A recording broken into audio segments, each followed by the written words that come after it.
আজ বানাবো হচ্ছে গরমা গরম আপেলের মোরব্বা।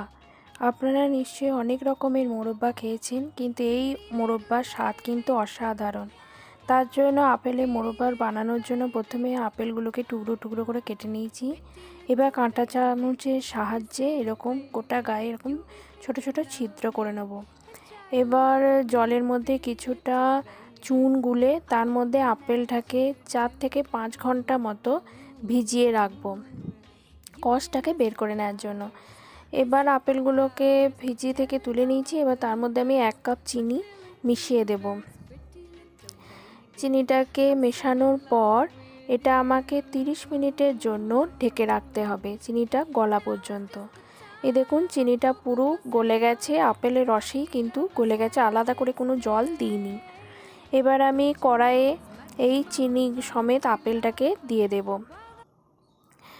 এবং দিয়ে দেওয়ার পর এটাকে খানিকক্ষণ নাড়াচাড়া করার পর এটাকে আমি ঢাকা দিয়ে দেবো যতক্ষণ না আপেলটা সেদ্ধ হয়।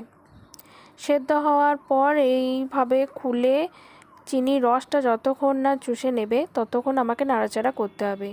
এই দেখুন তৈরি হয়ে গেছে আমার আপেলের মোরব্বা।